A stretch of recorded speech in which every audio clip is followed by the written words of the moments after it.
Magandang hapon po sa atin. Great day today kasi pumunta tayo ngayon kasi magpupulyar tayo. Yung kasamahan ko, yan po. At pagdating ko dito is grabe guys, oh, napulyaran ko lang sila. Grabe nga suloy, oh. Ang daming suloy yan po guys, oh. Ang daming suloy. Kaya yun, tsaga-tsaga na lang tayo guys. Kaya paki-like, paki-subscribe sa aking YouTube channel. And please watch this video.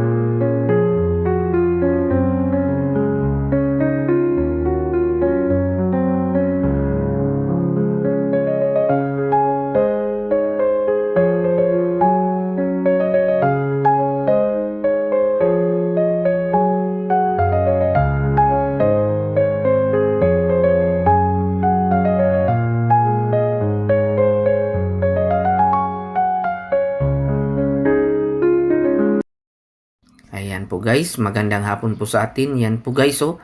I'm not expected for today nga nag-anhi ko karong kahaponon kasi grabe talaga for the first time nga inahan kadaghan iyang kuan suloy talaga guys. Wala jud ko nag-expect aning madaming suloy. At yun ako pagkatapos ko tignan yung mga madaming suloy is nag-prepare muna ako sa aking pagpo-foliar. Mamaya na ako guys magpo-foliar pagkatapos kong mag-cuttings ng mga suloy na madami kasi ang dami talagang suloy guys.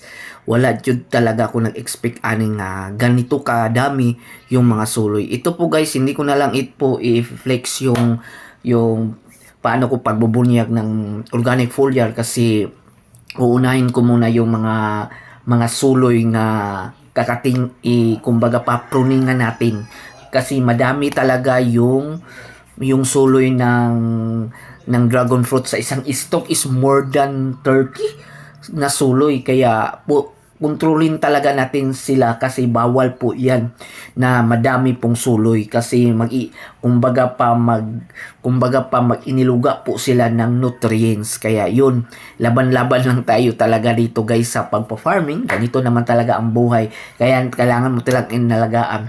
Actually guys, ang expected ko talaga bakit yung dumami yung mga suloy dyan sa itaas kasi napulyaran ko sila first time na akin napulyar na ganito kadami yung mga suloy nila. Kaya yun, kailangan talaga nakin silang katingos guys kasi hindi talaga yan hindi talaga yan nakabuo ng maraming bunga kapag marami pong suloy. Kaya kinukontrol ko talaga ang mga suloy nila kasi ang target po natin is magre-ready sa fruiting season. At yun, ang tumambad sa atin is madaming suloy. Kaya yun, sinatsagaan ko na lang talaga guys. Kasi ganito naman talaga, i-enjoy naman natin yung pagpa-farming natin.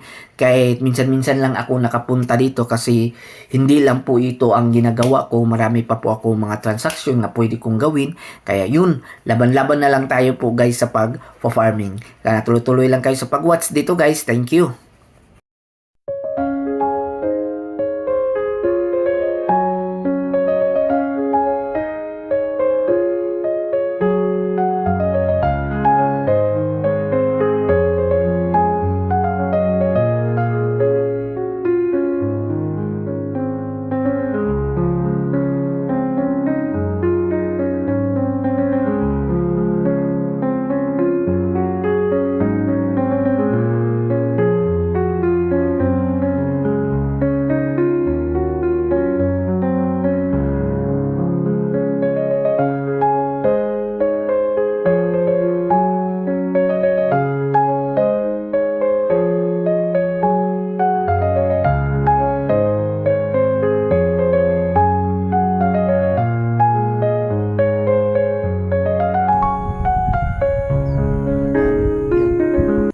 po guys, so tignan nyo guys, so sa isang stock lang yan guys, so madami talagang bunga talaga guys. Kaya yun, ang napaka kuti po ito guys kapag hindi natin ito na pruning or natanggal yung ibang madaming suloy, is hindi talaga yan makikreate ng madaming bunga. Kaya kinukontrol po natin yung pagdami nila, kasi dapat doon tayo nakafocus sa fruits, hindi sa pagsusuloy. Kumbaga pa sa isang stock is binlan lang po natin sila ng 2 or 3. Sa iba kasi isa lang eh. Para sa akin is 3, okay na yan sa akin na 3 sa isang stock is kumbaga pa kanang binla na to sila og salingsing. Wag pong madami. Pero nakikita ko sa aking mga kadragunan ngayon is sobra talagang napakadami po yung mga suloy ngayon, kaya tinatsagaan ko talaga ito. Kaya kahit mahirap sa pagkuha ng mga suloy is yun, nilalaban pa rin natin. Kaya yan po guys, so ang dami talaga. Hindi ako makapaniwala nga ganito kadami yung mga suloy nila. For the first time nakita ko sa aking first nga tanim, ay second nga tanim nga dragon fruits with 6 month or 7 month na po ito nga pananim nga dragon fruit natin. Kaya yun, grabe talagang suloy nga binigay. Kaya tsaga-tsaga na lang tayo sa pagpupruning nito. Kaya samahan nyo ako sa aking pagbablog guys. Paki-like naman dyan, paki-subscribe sa aking YouTube channel. Yun, kaya kunting vlogger lang po tayo, pero ito namang buhay, kailangan talaga binablog kasi wala tayong magawa eh. Kaya yun, laban-laban lang po tayo guys. Yun po guys, so malapit na po, after ani guys is mapupulyar na po ako sa aking mga pananim. Hindi ko na lang bibidyoan kasi kumbaga pa makulimlim na yung ulap natin guys. Kumbaga pa nagdalugdog or kumikidlat. Action siya kidlat kasi umuulan dito sa amin. Kaya hindi ko na i-flex yung pagbubunyag ko sa aking pananim. At least pumunta ako sa aking pananim is kumbaga pa mag-foliar. At yun, ito yung tumanbad sa akin na madaming suloy. Kaya yun, laban-laban lang po tayo guys. Salamat sa inyong paglantaw. Dito na lang po tayo. Thank you for watching.